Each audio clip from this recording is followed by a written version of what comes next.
श्री पुष्पांजलि व्रत कथा। नमो सिद्ध परमात्मा सकल सिद्ध दातार, पुष्पांजलि व्रत की कथा कहूँ भव्य सुखकार। जम्बूद्वीप के पूर्व विदय में सीता नदी के दक्षिण तट पर मंगलावती देश में रत्न संचयपुर नाम का एक नगर है। वहाँ राजा वज्रसेन अपनी जयावती रानी सहित सानंद राज्य करता था, परंतु घर में पुत्र न होने के कारण उदास रहता था। सो एक दिन राजा जब रानी सहित जिन मंदिर में दर्शन करने को गया तो वहाँ उसने ज्ञान सागर मुनिराज को बैठे देखा और भक्ति सहित उनको पूजा वंदना करके धर्मोपदेश सुना। पश्चात अवसर पाकर विनय सहित राजा ने पूछा, हे प्रभु, हमारी रानी के पुत्र न होने से वे अत्यंत दुखित रहती है, सो क्या इसके कोई न पुत्र होगा? तब मुनिराज ने विचार कर कहा, राजा चिंता न करो, इसके अत्यंत प्रभावशाली पुत्र होगा जो चक्रवर्ती पद प्राप्त करेगा। यह सुनकर राजा रानी हर्षित होकर घर आए और सुख से रहने लगे। पश्चात कुछ दिनों के बाद रानी को स्वप्न हुआ और एक स्वर्ग के देव रानी के गर्भ में आया और 9 मास पूर्ण होने पर रत्नशेखर नामधारी सुंदर पुत्र हुआ। एक दिन रत्नशेखर अपने मित्रों के साथ जब क्रीड़ा कर रहा था, तब इसे आकाश मार्ग से जाते हुए मेघवाहन नाम के विद्याधर ने देखा। सो देखते ही प्रेम से विहल होकर नीचे आया और राजपुत्र को अपना परिचय देकर उसका मित्र बना गया। ठीक है, पुण्य से क्या नहीं होता है। पश्चात राजपुत्र ने भी उसे अपना परिचय देकर मेरु पर्वत की वंदना करने की इच्छा प्रकट की।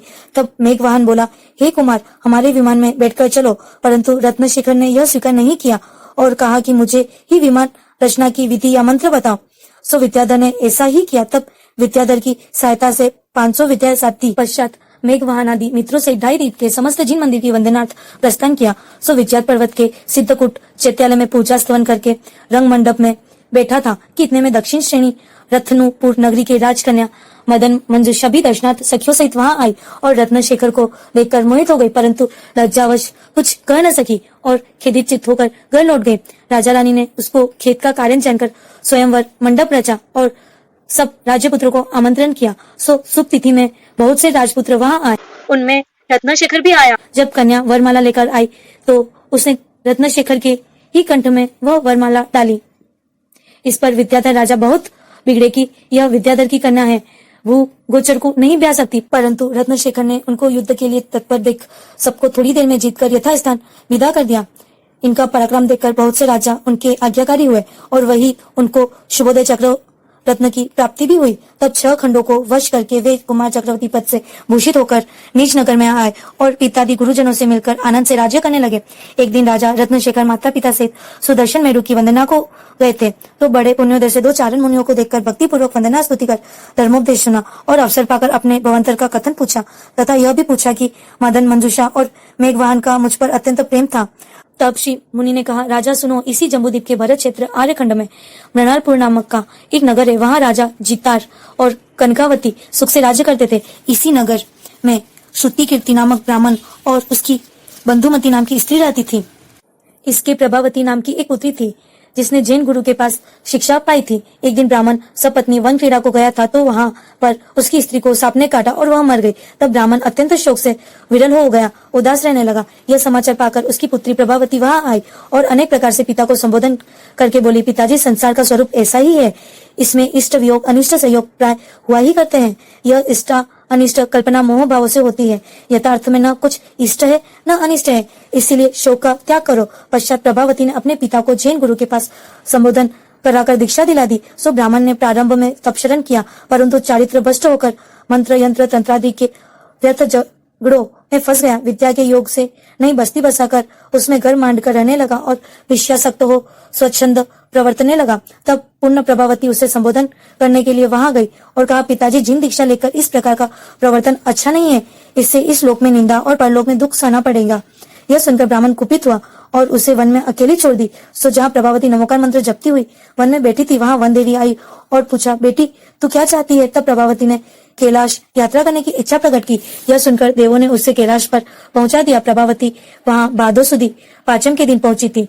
उस दिन पुष्पांजलि व्रत था, इसीलिए स्वर्ग तथा पातालवासी देव भी वहां पूजन वंदनादि के लिए आए थे। सो पद्मावती ने प्रभावती का परिचय पाकर कहा, बेटी, तू पुष्पांजलि व्रत कर, इससे तेरा सब दुख दूर होगा। यह व्रत की विधि इस प्रकार है कि भादो सुदी पंचमी से नवम तक 5 दिन नित्य प्रति पंचमेरु की स्थापना करके 24 तीर्थंकर की अष्टद्रव्यों से पूजा अभिषेक करे, 5 अष्टक तथा 5 जयमाला पढ़े और ओम ह्रीम पंचमेरु संबंधी 80 जिन चैत्यालभ्यो नमः इस मंत्र का 108 बार जाप करे। पाचम का उपवास करे और शेष दिनों में रस त्याग कर उन्नोदर भोजन करे। हो सके तो 5 उपवास करे, रात्रि को भजन जागरण करे, विषय कषाय को घटावे, ब्रह्मचर्य रखे और घर का आरंभ त्यागे।